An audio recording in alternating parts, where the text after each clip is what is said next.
Alors, j'avais annoncé que le passage en phase digne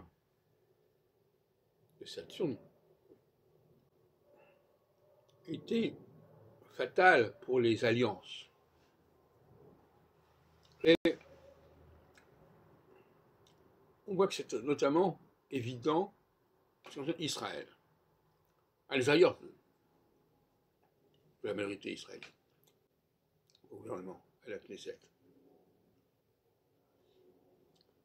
On nous annonce les départs de la coalition. Le mot coalition est un mot typiquement chesed, quelque chose qui s'est rajouté, qui s'est adjoint, qui s'est agglutiné. Sur la formule d'ailleurs alchimique, solvay, coagula. Et on nous dit que ça va continuer comme ça, et que donc le gouvernement va devoir trouver des solutions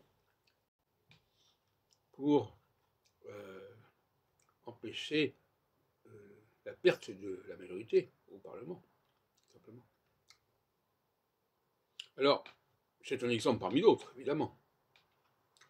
Mais celui-là est une très bonne illustration. Alors, ce qu'il faut bien comprendre, c'est que les effets des changements ne sont pas les mêmes selon les pays et selon les situations.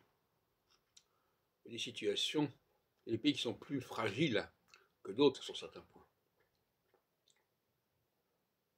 Même l'Union européenne a certaines fragilités sur ces plans-là, qui vont d'ailleurs se manifester d'une manière ou d'une autre, notamment entre la France et l'Italie. Ça ne va pas de soi. D'anciennes alliances, les alliances étant typiquement en chesed, sont en danger, en péril. Et ça vaut à toutes sortes de niveaux.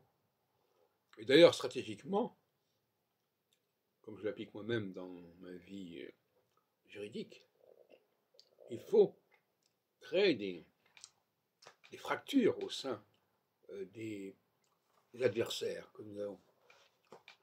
Il faut les dissocier. Il faut leur demander il faut leur dire qu'ils ne peuvent pas rester ensemble, etc., etc. C'est comme ça qu'il faut procéder stratégiquement. Alors, il y a une expression que je voudrais employer pour clôturer cette intervention.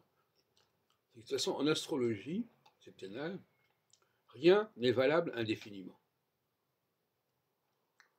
La notion d'indéfiniment est absolument exclue en astrologie. Aucune phase ne dure plus de 3 ans et demi. Par conséquent, toute relation, toute solution qu'on a pu trouver à un moment donné n'a qu'une valeur relative.